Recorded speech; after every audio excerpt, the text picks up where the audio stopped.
तस्य ज्ञानञ्जनशलाकया चक्षुरुन्मिलितं येन तस्मै श्रीगुरवे नमः। श्रीगौरङ्गा नित्यानन्द श्री अद्वैतचन्द्र गदाधर श्रीवासादि गौरभक्तवृन्द वाञ्छाकल्पतरुभ्यश्च कृपा सिन्धुभ्य एव च पतितानां पावनेभ्यो वैष्णवेभ्यो नमो नमः। हरे कृष्णा कृष्ण कृष्ण हरे हरे, हरे राम राम राम हरे हरे। तो आज श्री श्री राधा रस सुधा निधि 164 नंबर श्लोक पे हम चर्चा कर रहे हैं। श्रीपाद एक के बाद एक 7 श्लोकों में रास रस की स्फूर्ति उनको प्राप्त हुई है और 2 श्लोकों में तो साधक दशा में उनके स्मृति की अभिव्यक्ति हुई है। 5 श्लोकों में उन्होंने सिद्ध स्वरूप में स्फूर्ति का आस्वादन प्राप्त किया है। आज श्रीपाद प्रार्थना कर रहे हैं अपने स्वरूपावेश में ही। आज उनकी प्रार्थना है, मत कंठे किम नखर शिखया दैत्य राजो अस्मि नाहम, मैवम पीड़ा कुरु कुछ तटे पूतना नाहम अस्मि, इथम कीरे रनु कृत वचः प्रेयसः संगताया प्रातः श्रोष्ये तव सखी कदा केली कुंज मृजंती। श्रीपाद कहते मेरे कंठ पर वो किशोरी जी की लीला का जो श्रवण किया है वहाँ के शुक ने, वो शुक सुबह वही लीला का जो उसने श्रवण किया है, जो रास आलस उसने सुना है, वही वो सुबह गाता है। और श्रीपद प्रार्थना कर रहे हैं कि मैं कब उसको सुन पाऊंगा। मेरे कंठ पर नखाघात मत करना, मैं दैत्य राज तृणावर्त नहीं हूँ, ये किशोरी जी कहती हैं। मेरे कुछ तटों को पीड़ा मत पहुँचाना, मैं पूतना नहीं हूँ। हे सखी, मैं प्रातः काल केली कुंज का मार्जन करते करते प्रिया मिलन के समय कहे गए तुम्हारे ये वाक्य शुक द्वारा दोहराए जाते कब सुनूंगी। जो ये वाक्य हैं ये रात्रि में किशोरी जी ने श्यामजू को कहे, वो शुक ने वहाँ पे सुन लिए, क्योंकि एक शुक जो होता है, एक शुक और शारी, वो कुंज के भीतर ही होता है। जो उनके निजी शुक और शारी है वो वहीं होते हैं। तो ये शुक और शारी श्याम और किशोरी जी की सेवा करने के लिए ही ये रात्रि में उनकी जो वार्ता है, जो रास आलस है, वो सुनते हैं और सुबह फिर उसी को दोहराते हैं। किशोरी जी जब वो दोहराते हैं तो संकोच में आ जाती हैं, श्याम सुंदर आनंद लेते हैं और मंजरी भी उसका आस्वादन लेती है। मंजरी को कैसे पता लगे किशोरी जी ने रात को क्या बात करी, तो शुक जो है वो कई बातें, वही बातें रिपीट करता है और मंजरी भी उसका आस्वादन लेती है और श्याम सुंदर भी आस्वादन लेते हैं। आस्वादन किशोरी जी को भी होता है, पर किशोरी जी उस समय सकुचा जाती हैं जब ये ऐसी बातें शुक करता है। तो आज मंजरी स्वरूप में श्रीपाद शुक के मुख से ये सुन रही हैं और प्रार्थना कर रहे हैं कि ये मैं फिर कब सुन पाऊंगा। पिछले श्लोक में वे स्फूर्ति प्राप्त लीला में विराम आ जाने से रो रहे थे। अब उनके विरह तप्त प्राणों में शीतलता का संचार कर दोबारा श्रीमती की कृपा से स्फुरण प्राप्त हुआ है। रास नृत्य का अवसान हो गया है। रास नृत्य में जो नृत्य वाला पाठ था वो पूर्ण हो गया। रास का अवसान नहीं हुआ है, रास नृत्य का अवसान हो गया है। नृत्य के अंत में किंचित विश्राम के पश्चात निकटवर्ती पृथक पृथक कुंजों में रास नायिकाओं के साथ विलास हुआ करता है। श्याम सुंदर के जो इतने सारे स्वरूप थे वो सारे रास नायिकाओं के साथ अलग अलग पृथक पृथक कुंज में श्याम सुंदर एक ही साथ कितनी नायिकाओं के साथ उनके साथ कुंज में जाते हैं और वहाँ पे विलास हुआ करता है। श्री कृष्ण के वंशी नाद से प्रारंभ हुआ था ये रास। ये रास जो है प्रारंभ वंशी नाद से होता है। फिर हमने श्लोक में ही पढ़ा किस प्रकार फिर अभिसार, किशोरी जी आ रही हैं अभिसार पे, फिर रास नृत्य हुआ, फिर उसके बाद रह क्रीड़ा होती है। रह क्रीड़ा जो होती है ये वही गोपियों के साथ उनकी क्रीड़ा होती है। रह क्रीड़ा मतलब एकांत में, अकेले। जो अकेले में सीक्रेटली होती है उसको रह क्रीड़ा बोले जाते हैं। जो सबके सामने हो रही है वो तो क्रीड़ा है, और ये रह क्रीड़ा, सीक्रेट गेम्स। फिर जल केली, जल केली ये यमुना में होता है। दोपहर में जो जल केली होती है वो राधा कुंड में होता है। ये वाली जो जल केली है ये यमुना पे होती है। भोजन, विश्राम आदि सब रासलीला के अंतर्गत ही आता है। ये सारे अंग जो हैं ये रासलीला के हैं। तो आज बाबा बता रहे हैं अभी हम किस चरण पे हैं कि अभी रास नृत्य का अवसान हुआ है। रास नृत्य के बाद क्या होती है? रह क्रीड़ा। तो रह क्रीड़ा में विलास भी आ जाता है, क्योंकि सीक्रेट सबके अलग अलग पृथक पृथक कुंजों में क्रीड़ा हो रही है। तो ये जो बात करें ये रह क्रीड़ा के अंतर्गत ही आती है। वस्तुतः रासेश्वरी के मादन रस के प्रचुर आस्वादन से परिपूर्ण है यह रासलीला। किशोरी जी के मादन रस का ही आस्वादन है वस्तुतः, क्योंकि जितनी सखियां हैं वो सारी किशोरी जी की कायव्यू हैं। इसको अगर हम भौतिक दृष्टि से देखेंगे तो समझ नहीं पाएंगे। अच्छा, कृष्ण इतने सारे होके इतनी सारी गोपियों के साथ विलास कर रहे हैं तो किशोरी जी को कैसा लग रहा होगा? अरे किशोरी जी के मादन रस का ही आस्वादन हो रहा है ये, है ना। किशोरी जी मादन रस से जो सेवा करती हैं, ये सारा कायव्यू, सारी सखियां, सारी गोपियां, आप यूं समझो कि ये किशोरी जी का ही विस्तार है। तो किशोरी जी अलग अलग रूप से, अलग अलग ढंग से, अलग अलग अंग से श्याम सुंदर की सेवा कर रही हैं। इसीलिए कहा जाता है कि देह के कारागार में फंसा हुआ जीव इसको समझ नहीं पाएगा, इसके लिए स्वरूपभूत होना आवश्यक है। रास के अंत में श्री राधा माधव हेम कुंज में विलास के पश्चात पलंग पर लेटे हुए हैं। अब ये अलग अलग पृथक पृथक चले गए, पर बीच में जो थे श्याम सुंदर वो किशोरी जी के साथ आज हेम कुंज में आए हैं। अलग अलग कुंज होते हैं, आप सब जानते हो, अलग अलग वर्ण के कुंज होते हैं। हेम कुंज मतलब गोल्डन कुंज। तो हेम कुंज में सब कुछ गोल्डन होता है। वहाँ के वृक्ष के जो पत्ते होते हैं वो भी गोल्डन कलर के होते हैं। वहाँ के जो आसपास आप नेचर देखोगे वो सारा गोल्डन कलर का। तो एकदम ऐसे लगता है जैसे स्वर्ण का कुंज बना हुआ है, उसको बोला जाता है हेम कुंज। निशांत काल है, इस कुंज में कैसी अपूर्व शोभा है।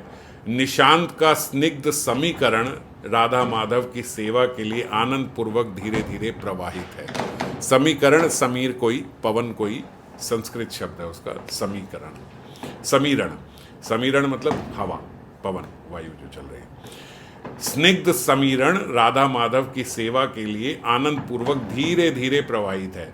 लगता है मलय पवन अभी अभी सोकर उठा है, अलसाया हुआ है। क्यों ऐसा बोल रहे? क्योंकि बहुत धीमी धीमी गति से चल रहा है।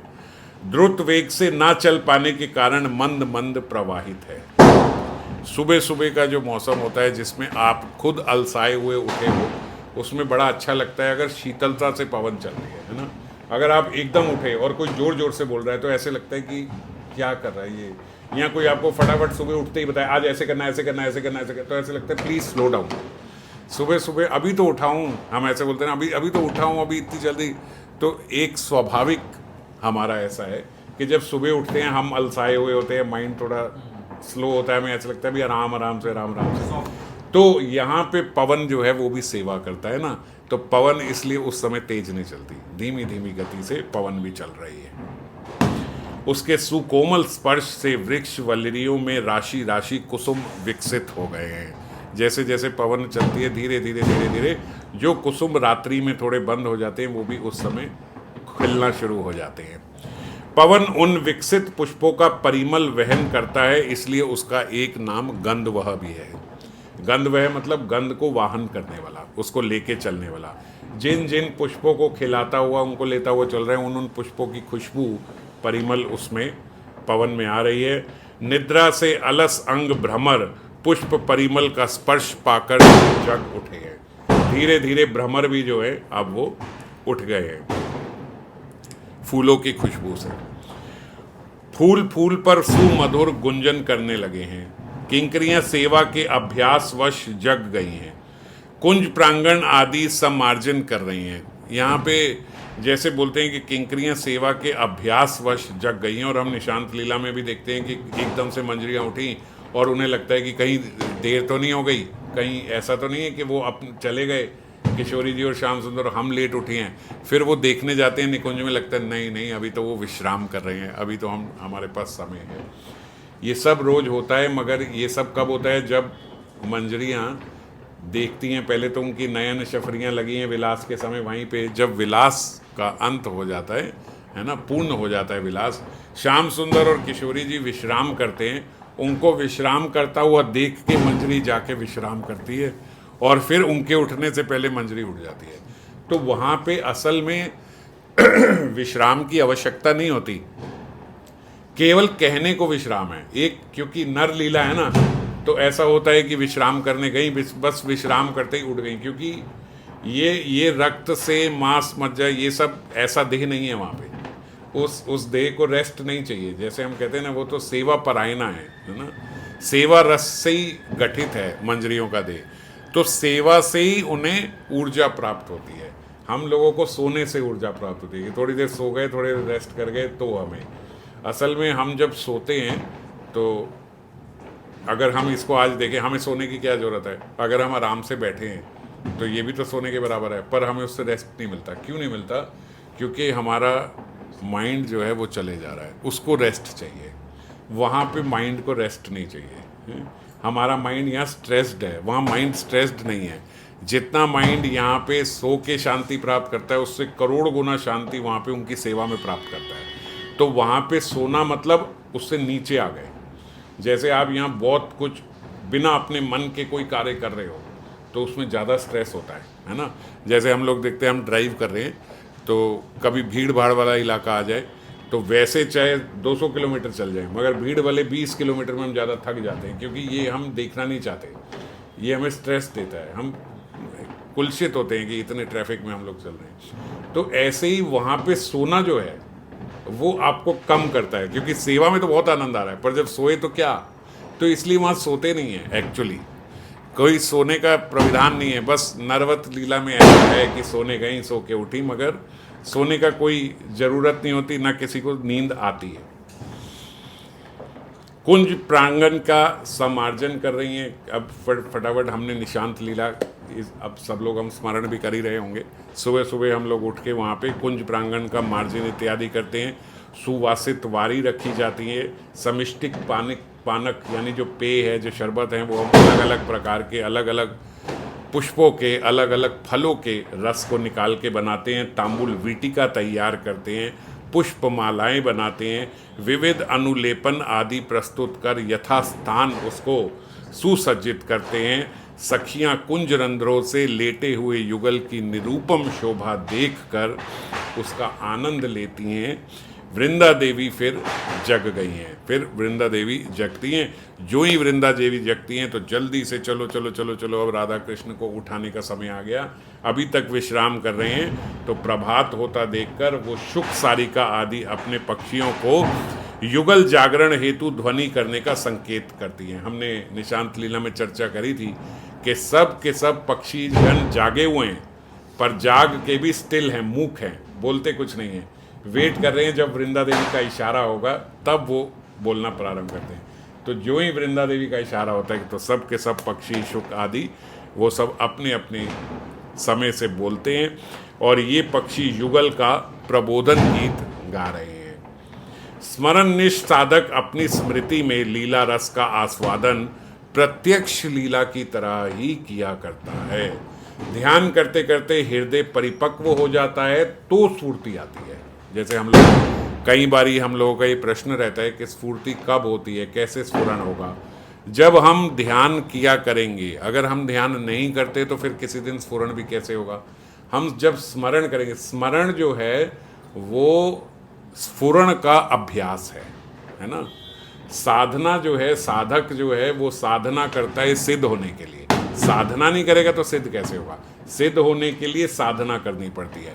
स्फुरण प्राप्त करने के लिए हमें ध्यान और स्मरण करना पड़ता है। और जो ये स्मरण होता है लीला रस का, ये बिल्कुल आस्वादन जिसको मिलता है एकदम ऐसे ही मिलता है। जब स्फुरण में आनंद मिलता है तो स्फुरण का आनंद एकदम प्रत्यक्ष लीला की तरह ही होता है। स्फुरण में और प्रत्यक्ष में ज़्यादा भेद नहीं रहता।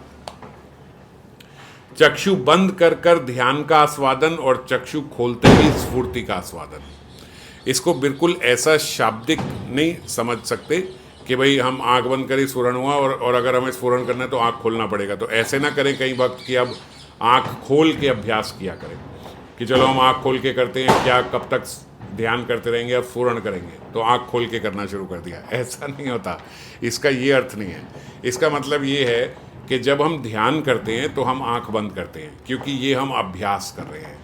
इस अभ्यास में हमें आंखें बंद करनी ही पड़ती है, क्योंकि हम देहावेश में ही हैं।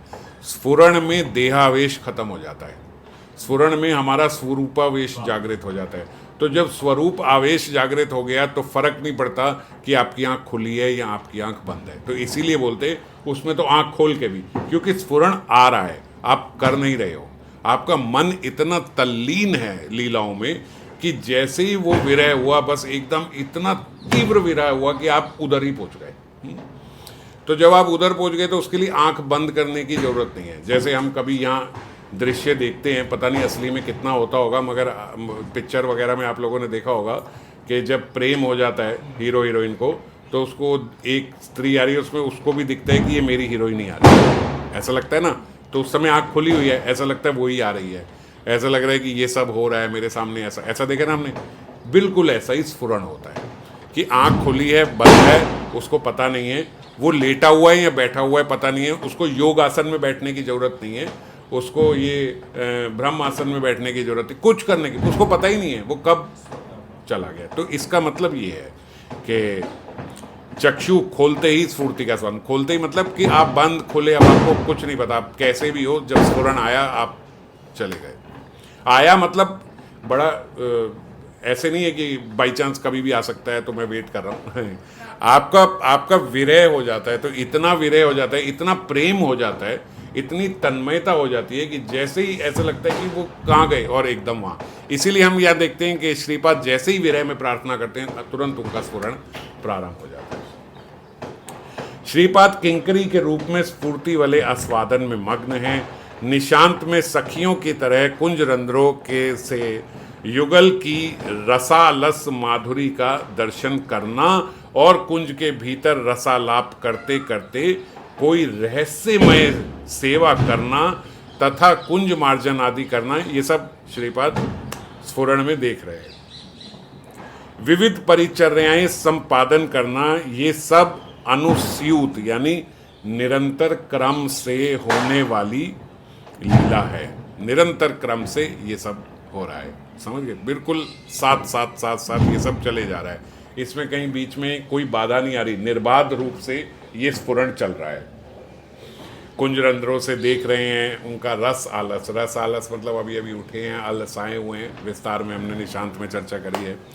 फिर कुंज के भीतर उनका रस आलाप, आपस में जो चर्चा हो रही है, फिर उसकी रहस्यमय उनकी सेवा करना। रहस्यमय सेवाएं क्या हैं कि श्याम सुंदर और किशोरी जी उठे और देखा कि कोई वस्त्र है ही नहीं, तो तुरंत से जाके रहस्यमय सेवा में उनको वस्त्र इत्यादि से ढक दिया। जैसे हम देखते हैं कि श्याम सुंदर की चुनरी उनको दे दी, श्याम सुंदर को उतरिए, किशोरी जी की चुनरी श्याम सुंदर को दे दी, तथा कुंज मार्जन आदि विविध परिचर्याएं ये सब क्रम से चल रही हैं। सेवा के माध्यम से ही अभीष्ट के रूप गुण लीला रस का विचित्र मधुर आस्वादन होता है। सखियों की अपेक्षा किंकरियों की यही विशिष्टता है। हर जगह फिर ये बात बताई जाती है कि देखो ये आस्वादन सखियों को नहीं मिल रहा है, ये आस्वादन केवल मंजरियों के पास ही है। श्रीपाद किंकरी के रूप में केली कुंज समार्जन कर रहे हैं। केली कुंज मतलब वो कुंज जहाँ पे केली हो रही है, ऐसे न समझना कि अभी तो हेमबुज कुंज में थे और फिर अब केली कुंज में आ गए। केली कुंज का अर्थ होता है जिस कुंज में केली हो रही है, रास हो रही है, इसमें विलास हो रहा है। एक शुक पक्षी के मधुर रसोद्गर सुनकर किंकरी पुलकित हो जाती है। रात में जब युगल विलास होता है तो वह सुशिक्षित शुक अपनी निभृत परिहास वाणी सुनकर कंठस्थ कर लेता है। जो उनकी सीक्रेट टॉक्स हो रही हैं वो उसको सुनता है। शुक होता ही ऐसा है, तोता होता ही ऐसा है, ऐसा होता है ना कि तोते की तरह पाठ करे जा रहे हो। तोते को ये नहीं पता होता कि मैं क्या बोल रहा हूँ क्या नहीं बोल रहा हूँ, ये अच्छी बात है बुरी बात है, वो जो सुनता है एज इट इज़ रिपीट कर देता है। माइंडलेस क्रीचर होता है यहाँ पे, मगर वहाँ ऐसा नहीं होता। वहाँ पे तो दिव्य हैं शुक और सारी जो हैं। तो ये शुक जो हैं ये वहाँ कोई भी माइंडलेस नहीं है ना, वहाँ तो सब दास्य भाव में है, शांत में कोई है ही नहीं। तो इसलिए वहाँ के जो शुक हैं वो शुक की तरह सुनता तो है, और सारी जो ऐसे बातें होती हैं जिससे सुबह बताने में शाम, देखो ऐसा होता है जब हम किसी के साथ एकांत में हैं, चाहे अपने परम मित्र के साथ ही हों, किसी के साथ एकांत में बैठे हैं, तो एकांत में कई कई बातें हम ऐसी कर जाते हैं कि वो उसी वक्त कर जाते हैं, है ना। ऐसा लगता है कि ये हम बाद में नहीं बोल पाएंगे, कभी सबके सामने नहीं बोल पाएंगे, कभी दिन में नहीं बोल पाएंगे, वो तो कभी हम वेकेशन में गए रात को बैठे तो बैठे बैठे हम अपनी उस मोमेंट में सीक्रेट भी शेयर कर। तो किशोरी जी और श्याम सुंदर की रात को कुछ ऐसी बातें, मजाक हो रहा है आपस में या कुछ ऐसा हो रहा है जो उसी समय उसी आनंद में हो रहा है, तो वो आनंद की जो बातें हैं वो शुक सुन लेता है और सुन के फिर उसको कंठस्थ कर लेता है, और उस समय तो मूक ही रहता है, उस समय लीला में बीच में कोई डिस्टर्ब नहीं। सुबह एक मौका देख के जब मंजरी आती है तब वो बात बोलता है। प्रातः उसका अविकल अनुकरण कर सखी मंजरियों को अनिर्वचनीय आनंद पहुंचाता है। सखी मंजरियों को आनंद पहुंचाने के लिए ये सब हो रहा है। शुक, सारिका, भ्रमर, कोकिल, ये सभी लीला परिकर हैं। देखो इसीलिए अब यहाँ पे बता रहे हैं ये सब लीला परिकर हैं। ये सब केवल, वहाँ कोई पशु नहीं है, वहाँ पे पशु के वेश में भी सेवा हो रही है। जैसे वेणु गीत में सखियाँ कहती हैं कि देखो सखी, ये जितने पक्षी आंख मूंदे बैठे हैं ये असल में पक्षी नहीं है, ये सारे बहुत बड़े बड़े ऋषि मुनि हैं जो आंख बंद करके नहीं ध्यान लगाए बैठे हैं। तो ऐसा नहीं है कि वहाँ कोई गोलोक में पशु ऐसे ही, यहाँ पक्षी था अब वहाँ पक्षी उड़ के चला गया, वो यहाँ के ऋषि मुनि हैं। श्री राधा माधव और सखी मंजरियों के विचित्र रसास्वादन का उद्दीपन जगाकर उन सबकी अतुलनीय सेवा किया करते हैं वहाँ के जो शुक हैं। निविड़ विलास के समय श्याम सुंदर श्रीमती का कंठ आलिंगन कर उनके कुछ तटों पे हाथ लगाते हैं, तो श्रीमती परिहास व्यंजक ऐसी बातें कहती हैं, मेरे कंठ पर ऐसा नकाघात कैसे किया आपने? मैं तृणावर्त तो नहीं हूँ, अर्थात ऐसा क्यों बोला? हे कृष्ण, तुमने तृणावर्त का कंठ पकड़कर नखों के आघात से उसका विनाश कर दिया था, उस प्रकार मेरा भी कंठ देश आज आप पकड़ रहे हो, तो क्या नखाघात करके मेरा भी वध करने का इरादा है क्या? अब ऐसी बातें प्रेमिका अपने प्रियतम से मजाक में बोलती है। तो इसको, इस रस को अब ये शुक ने पकड़ लिया। फिर वे विदग्ध राज, मेरे कुछ तटों पर इतनी पीड़ा किस लिए पहुंचा रहे हो? उनके कुछ तटों पर जो उन्होंने स्पर्श किया तो कह रहे इस पे इतनी पीड़ा क्यों पहुंचा रहे हो? मैं क्या पूतना हूं क्या? क्योंकि जिस प्रकार पूतना को आपने स्तन पीड़न द्वारा पूतना का निधन किया था, पूतना दुग्ध पिलाने आई, श्याम सुंदर ने पकड़ा और वहीं से सारे प्राण महाराज खींच लिए उसके। तो कह रहे ऐसे जैसे आपने पूतना को स्तन पीड़ा दे के उसके प्राण ले लिए थे, क्या आज ऐसे ही मेरे प्राण लेने का इरादा है क्या? हैं जो मेरे पकड़ रहे। इस परिहास में थोड़ी सरस व्यंजना भी निहित है, बाबा बोलते। और एक इसमें व्यंजना भी है कि कृष्णेर ईश्वर नाही जाने ब्रज जन, ऐश्वर्य देखी लो निज संबंध मनन। भाई अब ये बात कैसे बोलेंगे किशोरी जी, क्योंकि वहाँ उनको ईश्वर तो मानते ही नहीं है। तो ये बातें जो हैं, आपने तृणावर्त को कंठ पकड़ के मार दिया, आपने पूतना का वध कर दिया, ये सब बातें अगर बोलेंगे तो थोड़ा तो ऐश्वर्य आ गया कि छोटे से लाला में ये कौन सी शक्ति आ गई कि इतने इतने असुरों को मार रहा है। तो इसीलिए यहाँ पे बाबा बोलते इसमें एक सरस व्यंजना भी है कि कोई भी ब्रजजन कृष्ण को ईश्वर रूप में नहीं जानता। श्री कृष्ण का असुर वध आदि ऐश्वर्य देखकर उनको लगता है, और ऐसा हुआ भी था कि सर्वज्ञ गर्गाचार्य ने कृष्ण के नामकरण के समय उन्हें नारायण सम गुणः कहा था। वहाँ पे उन्होंने बोला कि आपका पुत्र के भीतर नारायण के गुण हैं, नारायण सम गुण है। इसका एक अर्थ ये है कि ये साक्षात नारायण ही है, पर गर्गाचार्य को श्याम सुंदर ने ही मारा, थोड़ी चूंटी मार के बोल दिया कि ये यहाँ ऐश्वर्य वाली बातें ना कर जाना, यहाँ ना मेरी पोल पट्टी खोल जाना कि मैं साक्षात हरि हूँ। तो इसीलिए उन्होंने साक्षात नारायण ना कह के नारायण सम गुण कह दिया। अर्थात नारायण जैसे गुणशाली हैं ये। श्री नारायण ने कृपा कर उन्हें ऐसी नंद बाबा को गुणी संतान दी है। भाई नंद बाबा के भजन का प्रताप है कि नंद बाबा के पास एक ऐसी गुणी संतान आई जिसके अंदर नारायणी शक्ति है। आपद विपद पर इस गुणी संतान में नारायणी शक्ति का विकास हो जाता है। यही ब्रजवासियों के प्रेम के अनुरूप उनकी धारणा बनी हुई है। ब्रजवासियों में महाराज ऐश्वर्य है ही नहीं, और जो ऐश्वर्य आने भी नहीं दिया, तो उन्होंने कहा ऐसा ना बोल देना। यहाँ पे देवकी जी के यहाँ प्रकट हुए तो 4 भुजाधारी हुए, पर ब्रज में आए तो 2 भुजा में ही आए। यहाँ कोई ऐश्वर्य नहीं, इसीलिए गर्गाचार्य को भी ऐसा कुछ ना बोल जाना यहाँ पे। और वहाँ पे जब राम जी आए तो महाराज खुद ही कौशल्या माता के सामने 4 भुजाधारी होके प्रकट हो गए। देवकी माता के यहाँ आए 4 भुजाधारी में प्रकट। यहाँ ऐसी कोई लीला नहीं, यहाँ ब्रज में बिल्कुल ऐश्वर्य नहीं। अतएव उस धारणा के वश ही श्री राधा परिहास में जो व्यंजना करती है, क्या धारणा कि ये ईश्वर थोड़े हैं, ये धारणा उनकी नहीं है, बल्कि इनके अंदर ईश्वरीय शक्ति आ जाती है। तो वो कहती किशोरी जी, तुमने स्वाभाविक बाल्य चेष्टा से ही पूतना का स्तन पीड़न करके नारायणी शक्ति से उसका वध किया। आपने नहीं, आपके भीतर नारायणी शक्ति आ जाती है तो आप ऐसा कर जाते हो। आपने तो स्वाभाविक बाल्य चेष्टा ही करी थी, पर नारायणी शक्ति आ गई उस समय। जैसे हम लोग कई बार ऐसे बोलते हैं ना, भाई हम क्या करते हैं, ये तो गिरिराज करा देते हैं, ये तो ठाकुर, ये तो किशोरी जी करा देती हैं, हम तो क्या करते हैं। तो ऐसे वो बोलते आपने तो क्या किया, आप तो छोटे से लाला थे उस टाइम पे, आप तो नॉर्मल बाल्य चेष्टा ही कर रहे थे, दुग्धपान करने की चेष्टा ही थी आपकी। तो पर नारायणी शक्ति आपके भीतर आ गई जिसने पूतना का स्तन पीड़न से उसका वध कर दिया। तुमने भयभीत होकर तृणावर्त का कंठ पकड़ा था। महाराज जब बच्चे को आप तड़पाओगे, बच्चे को कुछ करोगे तो बच्चा ऐसे कैसे भी आपको पकड़ लेगा, ऐसे पकड़ लेगा। तो बोले आपने तो बाल्यकाल में आपने तो डर के मारे भयभीत होकर, अब जब बच्चा डरता है तो क्या करता है, माता को चिपक जाता है कंठ से, पिता के कंठ से चिपक जाए, एकदम ऐसे पकड़ लेगा कस के, है ना।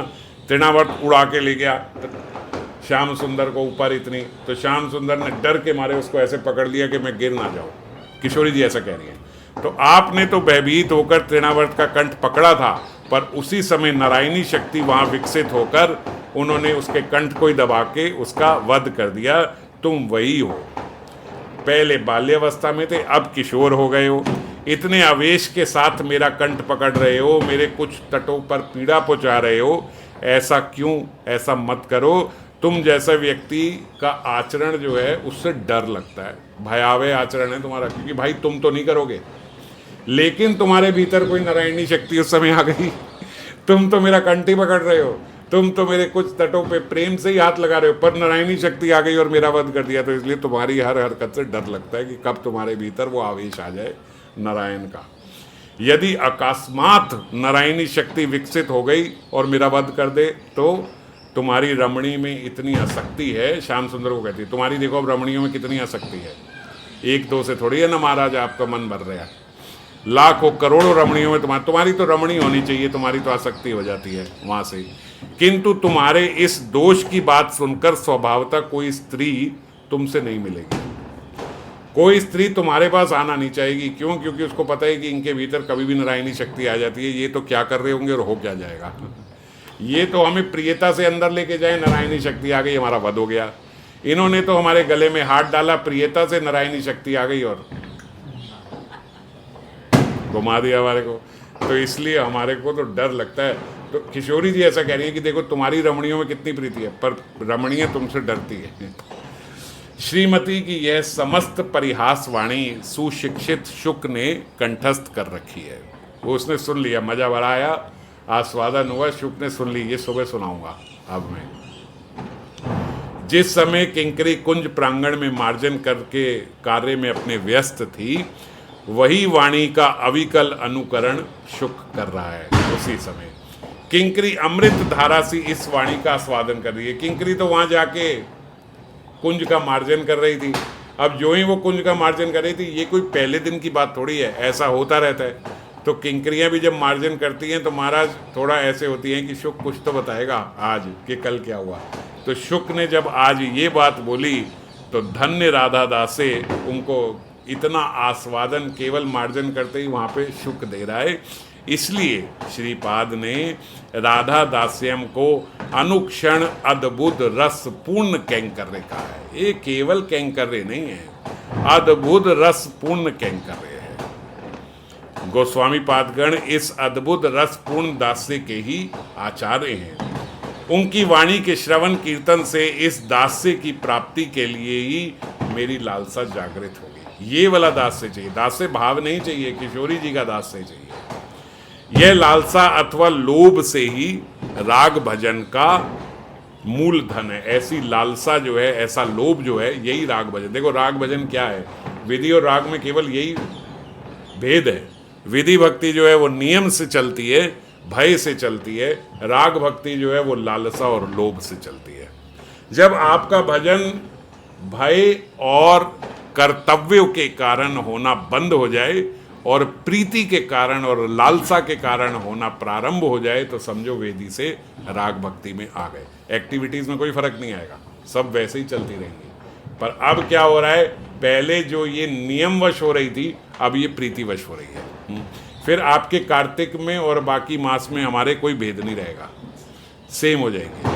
कार्तिक में जो हम इतने सारे नियम, ये सेम हो जाएगा हमारा। अभी हम बोलते ही हैं नियम सेवा है ये तो फिर प्रीति सेवा, फिर कोई भेद नहीं, फिर वही चल रहा है, वही चल रहा है। अब जो श्रीपाद यहाँ पे हैं, ये श्रीपाद का जैसा भजन चल रहा है, क्या करेंगे कार्तिक में इससे ज़्यादा?